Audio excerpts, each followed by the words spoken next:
జై శ్రీరామ్. అందరికీ నమస్కారం. నా పేరు రామకృష్ణ, వడ్డేపల్లి మున్సిపాలిటీ బీజేపీ అధ్యక్షుడిని. ప్రధాన సమస్య ఏమంటే మనం ముందు నుంచి చెప్పుకుంటూనే వస్తున్నాం. కాలనీలో అతిపెద్ద సమస్యలు ఉన్నాయి. మురికాలువలు కానీ, సీసీ రోడ్లు కానీ, మ్యాన్ హోల్స్ కానీ, విద్యుత్ పరంగా కూడా చాలా సమస్యలు ఉన్నాయని చెప్పుకుంటూనే వస్తున్నాం ముందు నుంచి కూడా. మనం వాటి గురించి 2-3 సార్లు మున్సిపల్ కమిషనర్ గారిని కలవనికపోయినాము. కలవనికపోతే వినతి పత్రాలు తీసుకొని ఆయన అందుబాటులో లేడు. సో అందుబాటులో లేకపోయినా పనులైనా చేస్తాడేమో అనుకుంటే అవి కూడా చేస్తలేడు. ఎందుకు చేస్తాడో మాకైతే ఏం అర్థం అవుతలేదు.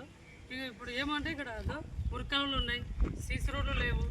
ఆ మురికలో నీళ్ళు అక్కడ పోయి మొత్తం ఫ్లాట్లు లేకపోయి ఆ నీళ్ళు మొత్తం ఎక్కువ కొద్దీ దోమలు వలడం వల్ల, ఇంట్లోకి రావడం వలన దోమలు మొత్తం డెంగ్యూ, మలేరియా ఇటువంటి వ్యాధులు ప్రబలుతున్నాయి. చిన్నపిల్లలు తిరుగుతారు ఈ రోడ్డుకి, మొత్తం చిన్నపిల్లలు తిరుగుతూ కూడా పట్టించుకోవడం లేదు. పశువులు తిరిగే చోట సీసీ రోడ్లు వేశారు, మనుషులు తిరిగే చోట సీసీ రోడ్లు వేయలేదు. అట్నీ శేఖర్ ఒకసారి అక్కడ చూపెట్టు. అది విద్యుత్ స్తంభం దాదాపు కంటే కూడా సంవత్సరం పైన దాని పాతి. ఇంతవరకు దానికి విద్యుత్ కనెక్షన్ లేదు, ఏమీ లేదు.